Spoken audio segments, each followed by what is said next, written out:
Mistud, thank you for having us here and doing this interview for us. Could you describe for the audience in the wider European continent how the UK Business Angels Association has grown so far, and maybe some key figures about the activity of UK Business Angels? Okay, so the UK Business Angels marketplace has really grown to be probably the biggest in Europe after the US, which, as you know, is really the largest and the oldest angel market. And certainly we have groups and networks working here that have been around for over 30 years, so it's a very organised market. We look after angel networks, which can be very large groups of angels, but there's also a growing trend for syndication here. So this is groups of angels who get together, they share their deals, they pool their risks, they also pool their money and pool the support for those angels going forward. And it means that they can actually invest larger sums in those businesses. So an average kind of deal that a syndicate can do here in the UK can be anything between 100k and £2 million. So that's in euros, probably about almost 3 million euros that can be offered to small businesses through one group of angels, and they can also offer additional funding. We've been extremely lucky in that we do have a lot of support for angel investing here, so that's really helped the business angel market to grow. But they're also investing in accelerators, incubators. We've got super angels, quite a lot of cashed out entrepreneurs who've put their money back, quite considerable sums. If you take companies like Innocent Drinks, one of the most successful companies that sold to Coca-Cola last year, has set up now its own angel investment group. So this is very common now for successful entrepreneurs to then start angel investing, and we really encourage that. So this has really helped the market to really grow. But I think the fact that it's an organised market where entrepreneurs can find angels rather than angels investing on their own quietly has been a real value for us. We also know that the British governments are really helpful in order to promote angel investors' activity here in the country. Can you tell us a little bit about the regulatory framework and the measures the British governments have taken so far in order to help this industry, this marketplace to grow? I think we're extremely lucky that for many years the UK government has supported angel investment, and not just this government but previous governments across all parties. We've got support for the angel market. We have two or three major things that the government has done. First of all, we have something called the Enterprise Investment Scheme, and that has offered fantastic tax breaks to angels, so that, for example, if you invest in a company which is looking for in angel investment and you'll want to invest more than 150k and they're already quite established, you can actually get a 30% tax break and capital gains tax relief. So it's a really fantastic incentive. And then last year, 2 years ago, our government brought in a new scheme called the Seed Enterprise Investment Scheme. So if you want to invest in a small business that's looking for less than 150k, has only more recently been established for a couple of years and is early in its trading history, and you want to put some seed investment in that company, you can get a 50% tax break to do that, as well as all kinds of other benefits. So that's been a major kickstart to our investment community here. And then the third thing that our government has done has been put together something called an angel co-investment fund. So we have 100 million angel co-fund here in the UK, which sits alongside syndicates of angels and can give them up to £1 million alongside an angel deal to really give fantastic firepower to angel deals. So you can see that, really the government has got behind the angel community and has seen it as a real answer to some of the challenges that small businesses have had to find their finance. So obviously we're very lucky here in the UK, and I can understand that many other countries might envy that situation. Do you, as an association, have any data or figures on how much the measures from the government has helped the investments in startups to grow? Like what kind of percentage of increase Do you, Right. do you have? It's difficult to say, but what we do know is, we know that there's about £1 billion UK pounds, going in from using the Enterprise Investment Scheme last year. In fact, our latest figures are actually only up to December 2012. The next ones will come out in December 14 for 13-14. But if you take that's a £1 billion worth of money using the Enterprise Investment Scheme has gone into small businesses, which is a huge amount of money. And that has really, been continuing to grow over time. In the crisis, it went down a little bit, but then our government then introduced an additional 10% tax relief, and then the 50% tax relief. So it's increased about 50% in that previous year. So you can see how much that tax break influences people. We also did some research, and we asked the angels, does the EIS scheme make a difference to you investing or not?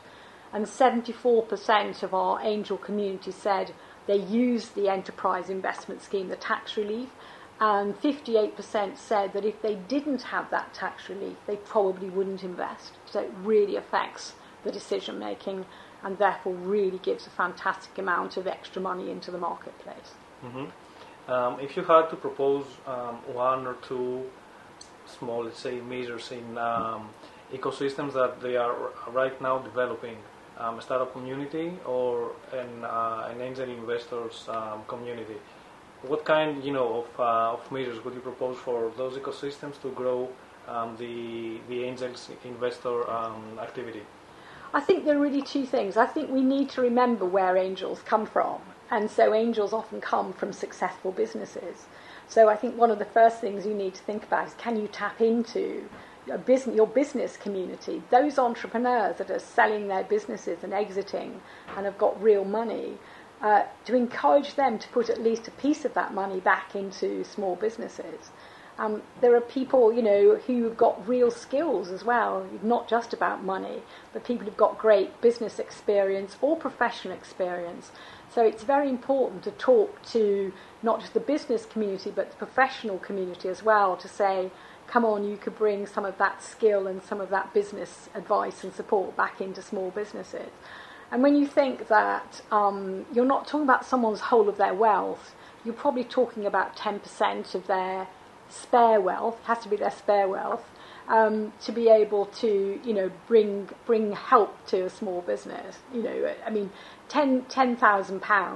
15,000 euros is a little starting point. But once you start to bring a group of people together and encourage them to work together, then you can really start to put, really serious amounts of money together. So it's good to find people. You need to help to mobilise them then, to help them to work in to become syndicates or groups or networks, so they can find each other, do deals together, share the due diligence and pool their risks. So don't encourage people to do this on their own, but find people, encourage them to put that wealth into small businesses, but to work together to do it. I think that's very important. When it comes to the European Union, we see a lot of activity from the European Commission in order to foster and grow all this startup hype, let's say. When it comes to business angels, what would you propose for the European Commission to do in order to foster all this activity? I think there are two things. It's quite difficult. One of the problems for the European Commission is they can't make other countries, use tax schemes, because we think in the UK, we think it's the best, and we really encourage the European Commission to encourage other member states to consider using tax relief and tax support to help really kickstart angel investors. And I believe if it's done properly and well, it's not abused. It really is does good use. I think the other thing they can do really is to help leverage angel money, and so the idea of co-investment funds is incredibly significant. I am aware that the European Commission, particularly DG Enterprise and DG Connect, are looking at the whole idea of putting angel co-investment fund out there to encourage angels to leverage money so that it actually sits alongside as a matching fund and brings more money to the table. So I think that's also very important. And I think the third thing really is raising awareness. I think the Commission can do a lot to help support really raising awareness. And just as we have here in the UKBAA, we run a major website in which we give lots of information and advice and tools and training. I think the European Commission could set up a major platform where angels could really get that kind of advice and information and support, and individuals could learn how to do angel investing and how to find other angels. So I think that's very important. But you mustn't ignore the other side, which is the entrepreneurs, because it's one of the important things for angels is to find good quality entrepreneurs who are investable and attractive. So the other part of the work that you have to do is helping businesses to be investment ready.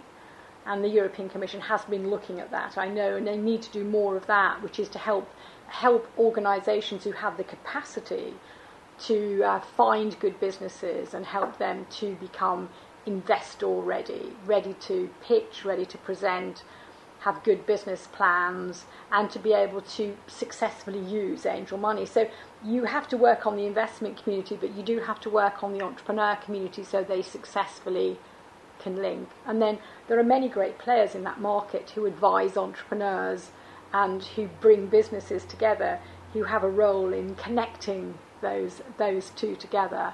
It's one has to work with the other. So yes, I definitely think the European Commission has got some good ideas, but could definitely put more effort into really bring angel investing to the forefront now for entrepreneurs. I also understand that you are really active in promoting women investing in startup companies. Can you tell us how much active are women angel investors here in Britain, and what would you propose for them in order to participate more in that marketplace? And it's an incredible disappointment, really, that more women don't get engaged in angel investing. I mean, even in the US, it's relatively low proportion, about 19 to 20%. I think in the UK here, it's only about 7 or 8% of women are investing. And when you think that we have a huge number of fantastically successful women in professions, and people like me, we identify angel investing, but many other women see it as too risky, and so a lot of it is about education and awareness raising that we need to do with women to help them have the capacity to take the risks. I mean, we're lucky in that we have the tax breaks here, but even that isn't sufficient incentive. So there's a big role about education and awareness for women. I think there is also about helping women to share deals and information with each other, not exclusively talking to women, but to provide a forum for women to get together. And looking at how successful that's been in the US, where they have created movements to bring women together. I think the European Commission could really help doing something pretty much across Europe to really raise awareness among all those successful women with all that fantastic advice and support they could give, but also spare money, because they're being successful as well, to help back small businesses. So I think there's more to be done here in the UK, especially across Europe, and I think if we all work together, we could certainly improve that situation. And one last question. Can you tell us what kind of trends or next big things the British angel investors are seeing? Where do they invest in? Angel investors here in the UK, I mean, absolutely are really, really investing a huge amount in technology. So about 73% of angel deals go into tech. I mean, that's an absolute known fact. Clearly, social media and digital media has been absolutely huge and has been a very strong driver. But there's we call it a lot of noise and a lot of hype, not necessarily always those that are very big and scalable businesses in the social and digital media side.